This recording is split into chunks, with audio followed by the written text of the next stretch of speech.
So are you all ready for a fiesta? This is Simon's beautiful fiesta quilt that you can see behind me. Aren't the colours absolutely glorious? It was inspired from his many trips to Mexico. He loves the colourful people, the beautiful water, the wonderful holidays, the food, and the glorious, glorious colours. So we thought it was appropriate to call this beautiful quilt Fiesta. Now this quilt is done that you actually quilt the embroidery designs onto the blocks. Of course, the embroidery is so beautiful. If you choose, you can use our embroidered decoupage technique. But for this exercise, we are going to be talking about block number 1. So this is block number 1 up here to the right. So we're just showing you what block we're going to be talking about for this exercise. So let's talk about what we are going to need for this beautiful quilt. First of all, choose your fabrics, and like everything on the Fiesta quilt, we do give you alternative color choices, but these are Simon's really favorite colors. Most of the embroidery and all the blocks, there are 8 blocks, is done on a black check.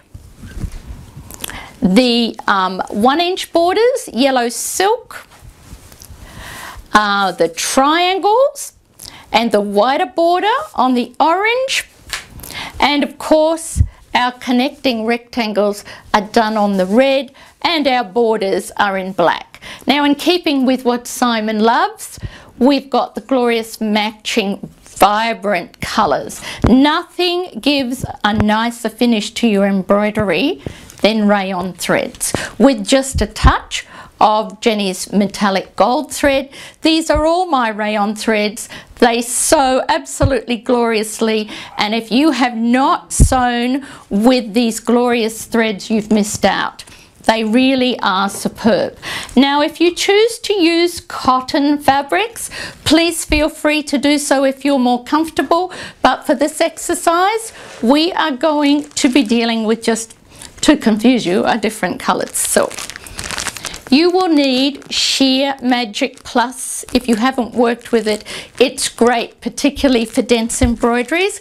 It's a fusible interfacing, if you want to look at it that way, and it actually adds a thread count. So you can see this is the front of our fabric, adds a thread count to any fabric, and therefore it does reduce the risk of any puckering. We love using Sheer Magic Plus. We use it for everything. We are going to use Hoop Magic, which is a self-adhesive tear-away stabilizer that you hoop, and then you score around the inside, of course with the protective coating uppermost, and remove it. And you then have a sticky surface on which to place your fabric. So we will be using that. All the designs, by the way, are made to fit in a 200 by 200 hoop. Now, if you have larger hoops than that, please feel free to use your design software to combine the designs to fit the area of your maximum sized hoop. But this exercise, again, we're doing for the 200 by 200 hoop. Now, the first thing we always get you to do, I'm just going to move the threads and the fabrics to one side so you can see what I'm about to do, is, and we do this with everything, anything we embroider, we mark vertical and horizontal lines, and in some cases diagonal too, and then the second line from the edge is your actual cutting line. So we do ask you in this to make templates. All these directions are on the design CD. You print off the directions for the triangle as well as for our blocks. So that's the first thing you need to do. Now, just as an example before I go any further, how you work with Hoop Magic is you place your hoop with the sticky side of your stabilizer up in your machine. You then call your machine up, your design up onto the screen of the machine. Make sure the design is centered in the screen and the needle is centered in the design. You then take your fabric and you line up the vertical lines and the horizontal lines with the corresponding marks on the hoop and press your fabric to the hoop. Now I usually do this while my hoop is in the machine. Also, I suggest you use your basting stitch option or frame or stay stitch, which then secures your fabric to your stabilizer. Once I have done my basting stitch, I then take a piece of tearaway magic, which we refer to as a floater. So once your hoop is in the machine, you slide it, you don't have to take it out, underneath your stabilizer at the back. So this is just slid underneath, you don't have to do anything else but slide it underneath the hoop. I think I screwed up then, so I'll turn it over so you can see. You just slide it in underneath and it just gives you an extra layer of stabilizer. It's really important with all embroidery to make sure you have your fabric stabilized correctly. Now the next thing you will find that you will need to do after you've printed your designs is to print out these templates for each block. So you print out one that isn't to scale, that shows you how the four designs actually go together. And I have just outlined this design so you can see that that is the design that we need for block number 1. You then print out the individual to scale, which is a fabulous technique, and we use this in Perfect Bliss, to scale designs, and we call these design layouts, so that you then have vertical, horizontal and diagonal lines that all intersect in the middle and you stick it together. How much easier can you get than this when you've got it all there in front of you? So then we have this, and we then print out our templates on Tearaway Magic. Tearaway Magic printable sheets, and we stitch out our 4 designs on Tearaway Magic printable sheets. For this exercise, because we have to travel with it, I have done it on a non-sticky backing so that you can see. You then place the 4 exactly over your template. Can you see that? This is to scale, to actual size. There's it all stuck together. And that's how you do it. You start with one, and remember each design will overlap the previous one. Now my suggestion is whenever you are doing 4 designs, you do them opposite first. So you might choose to do this one and then that one, then this one and then that one. It doesn't matter what design sits over or under, they will all overlap eventually when you have finished doing your embroidery. So this is then your placement template. So I can fold that up, and you will do this for each block. Now we take our block, I had to flip that over there.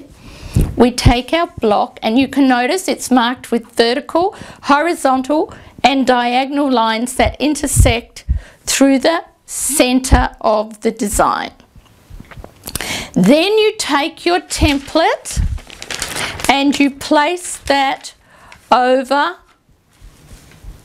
your block, and make sure that it is centered in the block. And this then gives you your placement lines for each design. And now one thing I forgot to say was mark the top of your hoop with an arrow so that you know what direction the top of your hoop is going to be.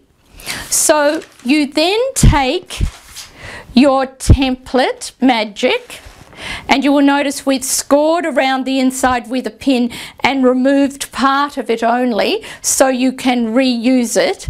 And then we place that exactly where we want it to be, because we have transferred the lines that are on our layout template to our fabric.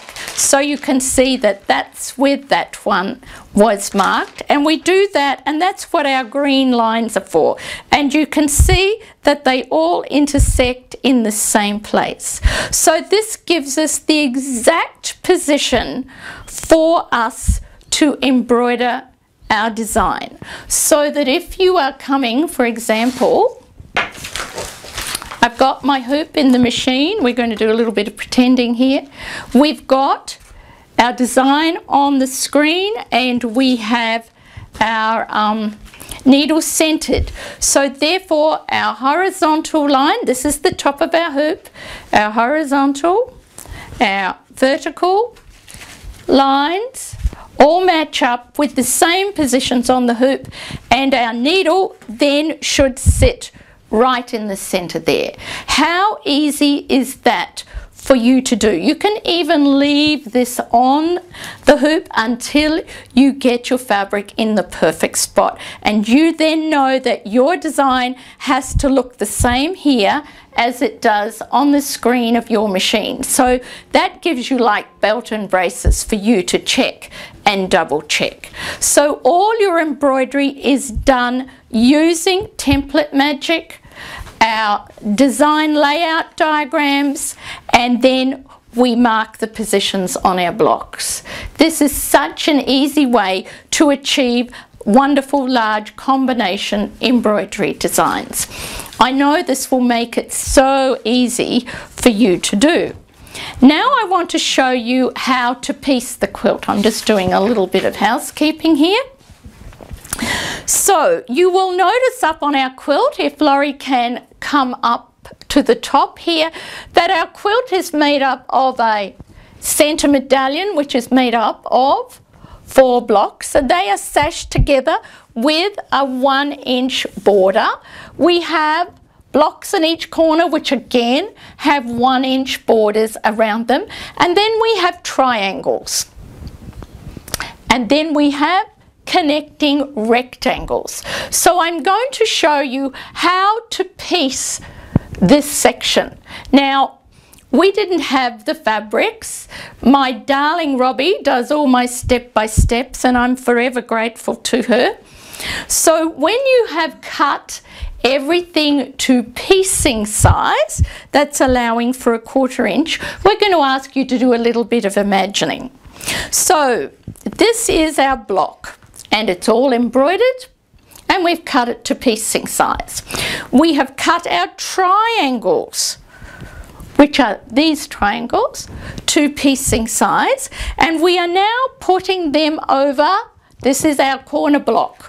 So you've got to imagine this is our corner block here, and these are our triangles here. Can everyone see that? Have you got honed in on that, Laurie? Yep. So that I'm just going to show you how to do that. So you lay your triangles over the block like this. And again, we are only using make-believe here. You stitch the first one down. Now the important thing is start stitching a 1/4 inch from the other side of the right angle triangle to what you're stitching. So you can see here I've started a 1/4 inch down. You then stitch that in place and press it flat. Before we stitch the other one, we lay this one on there. Notice it overlaps the right side, and we stitch down that side. I have one already done underneath here. So I'm just going to open this out. So each of your blocks has a triangle. Your corner blocks has a triangle like that. As each block is symmetrical, it really doesn't matter what side you put them on your blocks, because you can turn the blocks any way you like. So you have your triangle attached to one corner of your block. So here are your embroidered triangles. You then place them over your pieced center medallion. So this is make-believe again. This is our pieced and bordered center medallion. We place them on one straight side. We then seam along that edge and we flip this out. So we flip the block out, and I'm hoping you'll be able to get the picture if I put it up like that. Are you getting that, Laurie? So this is our center medallion, here's our corner block, and here are our two triangles joined together. We then need to do exactly the same on those two corner blocks. So we now have, remember, this is our square on point. Here is, perhaps I better put it round this way because we're doing block 1 so you can see it. So here is block 1.